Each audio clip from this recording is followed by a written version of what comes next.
I was 34 years old when I sold everything I owned, and followed a map drawn on the back of a dead priest's journal. The priest was Father Edmundo. I found his journal in a second-hand bookshop in Lisbon, tucked inside a water-damaged copy of Dante's Inferno. Most people would have flipped through it, shrugged, and put it back. But on the last page, behind the back cover, was a sketch. Not elaborate. Just lines and a single Latin phrase, *calicem querit qui veritatem portat, *. The cup seeks the one who carries truth. I am not a religious man. I was an accountant. I had a sensible car, a sensible apartment, and a sensible girlfriend, who left me the moment I told her what I was planning. She said I had lost my mind. I thought that was probably true, but I went anyway. The map pointed to 3 places. The first was a monastery in the hills outside Ronda, Spain. I arrived in October, when the air was cold and the monks were suspicious. One of them, an old man named Brother Thomas, recognized the journal immediately. He told me Father Edmundo had passed through 40 years ago, and left that journal behind on purpose. For someone, he said. He didn't know for who. Brother Thomas walked me to a stone room beneath the chapel. On the wall was a carved relief of a chalice, and beneath it, a cavity in the rock, empty. Whatever had been there was gone. But scratched into the stone beside the cavity were coordinates. Rough ones, imprecise, but pointing east. The second location was a farm in southern France, in the Languedoc. The family who owned it had been there for 6 generations. When I showed the coordinates to the eldest daughter, a woman named Cécile, she laughed, not mockingly, but with recognition, like I had told a joke she had heard before. She said her grandmother used to say that something important was buried beneath the old well in the field, and that one day a stranger would come looking for it.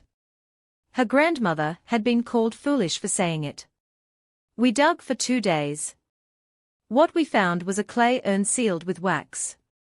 Inside the urn was a folded piece of vellum, old and brittle. On it was a short text, written in medieval French, describing the Grail not as a cup at all, but as a vessel of testimony, a container, for the account of a specific act of mercy performed by an unnamed man sometime in the 1st century. The text said the Grail's power was never in the object. It was in the story the object carried.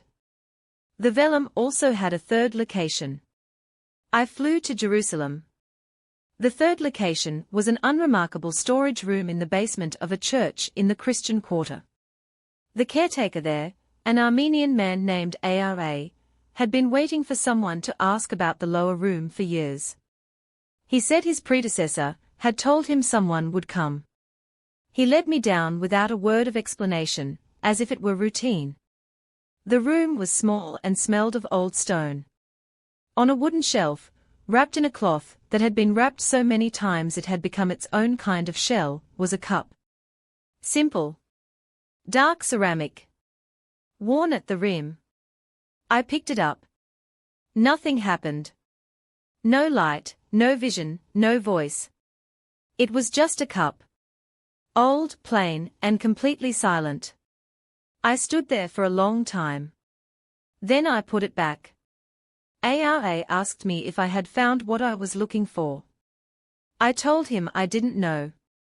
He nodded like that was the correct answer. On the flight home I understood something I couldn't have understood before I left. The Grail has never been found because finding it was never the point. Every person who followed the trail across centuries, the monks, Cécile's grandmother, Father Edmundo, and whoever came before all of them, they all arrived at the same room, held the same cup, and put it back. Because the cup doesn't belong to anyone. It belongs to the next person who needs to make the journey. I am 51 now. Last year I found a young woman in a bookshop in Porto, turning over a water-damaged book with a strange look on her face. I had put the journal back on that shelf myself, 17 years ago. I didn't say anything to her. I didn't need to. She bought the book,